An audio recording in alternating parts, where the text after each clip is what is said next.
Hey folks, Evil Pajamas here with another Civilization 6 video. It is November 2020, Thanksgiving, and we will be going over a religious victory on deity level with Peter. So we'll be starting from the end, which will be turn 188, and working backwards from there to sort of see how we got into that position. So you can see a lot of older videos on this particular technique of just building huge production holy sites with Peter. So it's not, that part of it is not really anything new, but it's, new for me. And if you want to listen to me do it, that's would be great. So let's go ahead and get started. Just make sure if you like the content to please like and subscribe while you're down looking at the map seed if you are interested in grabbing the map seed that I'm using here. I personally prefer the religious victory route on Peter simply because the science and culture grand embassy bonus is effectively a bonus for being behind. The closer you get, or if you actually get ahead, you're not going to get any benefit off of that. So let's go ahead and see what the map looks like on a closing out turn, which is turn 188. So you can see here that I started on the southern end, and we'll go over that when we go back through some of the turns, but I have 6 cities on the bottom, actually 7 cities there. And right now, if you take a look at the religious victory tab, I have 5 of 6 converted, so I'm only missing the Zulus, which are in brown over here. So they have quite a few cities. You'll also notice I have 3 allied civilizations here, and most importantly I have allied Saladin here, which is on my northeast border, and Pedro here, which is on my northwest border. So Teddy Roosevelt has a little bit of buffer in between here, so that one is not as important.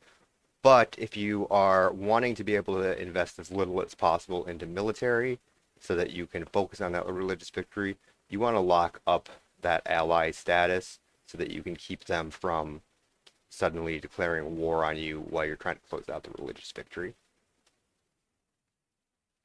So let's go ahead and show the closing out here.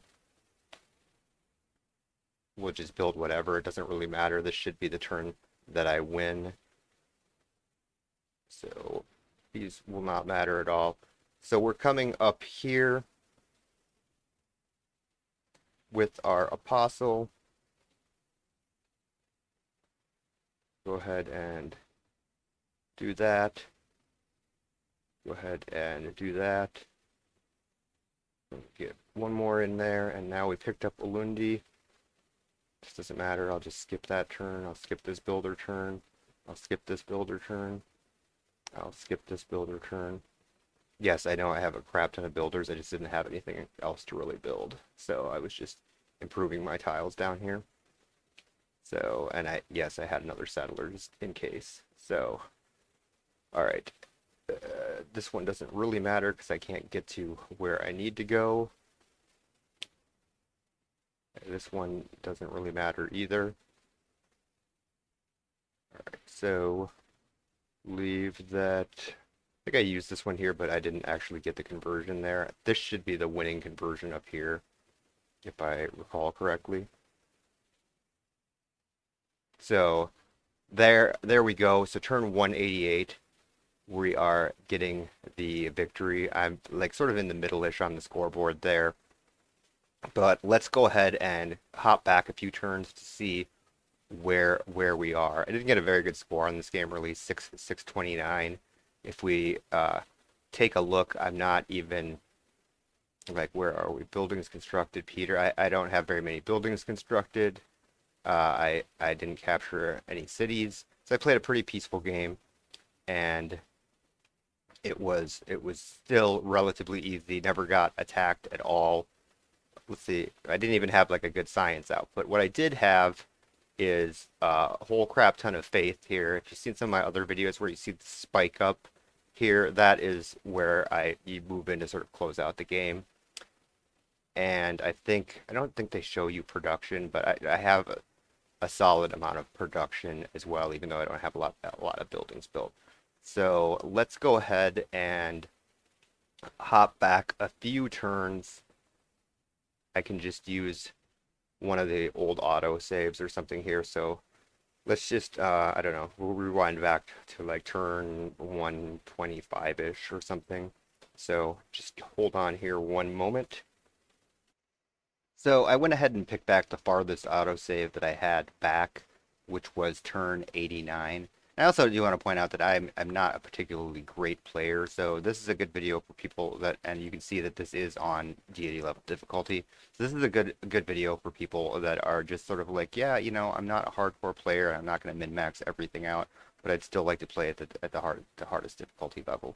So you can see here at this point in the game, we're on turn 89, and I have terrible output here. So I have 14.4 science and 16 culture. But what I do have is a friendly relationship with my neighbor here, so they're not going to attack me. Not so much with Teddy, but he's on the other side. Somehow I haven't even discovered Arabia here, even though I can obviously see that this is Arabia, but I haven't gotten the discovery off of them. So at this point on turn 89, I only have 3 cities, which is also a slow start. I've had to push down a lot of barbarians here, and we actually have not gotten very much exploration done at all. So you don't actually need to on this type of strategy. So a lot of times with Russia, I'm playing a 7 seas map, by the way. Again, map seed is below on the bottom if you would like to try out this map, although there's really nothing spectacular about it. So St. Petersburg was my starting city, so I got a coastal and a river, and if you're not familiar with Russia, you get extra borders when you start out. So you can see that I started here and expanded my cities eastward. I even actually have lost my dominant religion status over here. So, but you can see I am generating a pretty large amount of faith per turn at this point. 25.8 is not amazing, but we have a good engine in place, which is effectively this work ethic engine. This is everyone, it's pretty well known that this is a very good engine for Peter. It provides the faith adjacency bonus to production as well. So that pretty much provides whatever you need in terms of production. You're not going to need any industrial sites. So just to illustrate that here, if we take a look at my city here, so I'm getting 6 faith and 6 production off this tile. So that means I don't have the 100% bonus card slotted yet, which I probably am working towards. You can see that I'm working towards it. It should be actually this, no, sorry. It's going to be, did I maybe just unlock it? Yeah. So it's at scripture. So I actually haven't even remembered to slot it yet at this point. So that's another point I was making about you don't have to be a particularly great player. So at this point, what I should have done was slot scripture immediately upon getting that. So obviously we've gone back here and seen that I made a pretty big error there and was able to win pretty easily still. So it looks like that I was grabbing Himiko here and was going to be using that to get some city states as far as getting some envoys there. So what ends up happening is that as I build that Himiko out and I discover the Fez city state somewhere over here, which is actually like a really strong city state for the religion strategy, because what it effectively does with the suzerain bonus is you are getting bonus science per citizen that you when you convert a city. So I'm also building pyramids here. This actually usually the AI must not have had like a good spot to build this, because usually the AI rushes pyramids. So I took a gamble here and tried to build it. I do complete this later in the game, which helps me out a lot because I have a lot of tiles that I have to improve. So, but the key really is to get these holy site districts down that are surrounded by tundra, along with that work ethic, the work ethic religion bonus there. So the belief. So I took the amenity one because I was having a little bit of trouble with amenity. The second one isn't as important. It's really this one that is important. So let's skip ahead a few turns to see where we are a little bit later. Obviously, we already saw the end. So here we are on turn 139. This is right at the beginning of the Renaissance era. It's the first turn of the Renaissance era. So you can see that I have the 6 cities I have, just don't have that extra one that I had down there at the end of the game. So you can also see that I have still explored very little of the map. Like the whole northern hemisphere is sort of not explored. So, but I did circumnavigate the map, so that's a plus. Gives you some era score. You can see I don't have great relationships now with 2 of these. That's because I have started in on converting some of these religions. So I like to just completely snuff out the religion in my first few civs that I'm converting before moving on. You can see the way I built here.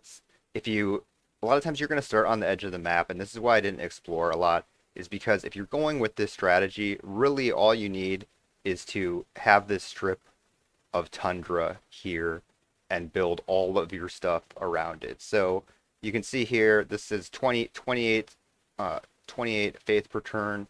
This is 2 per turn, but that one really hasn't gotten going. 24 faith per turn, 6 faiths per turn. What's wrong with that one? What am I doing? Oh, that one's still building a Lavra.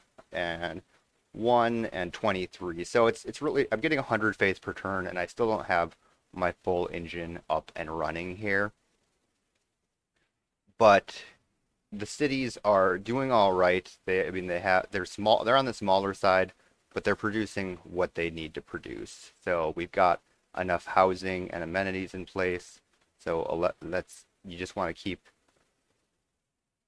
up with the computer relatively. So you can see that my military is on the weaker side, but you want to keep teched up to the point where you are able to field like equal troops should they attack you.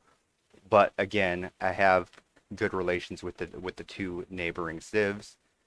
You can see my science per turn is on the low side, but as I mentioned, we have Fez here, which is when you use a religious unit to convert a city for the first time, you earn 20 science per population of the city on standard speed.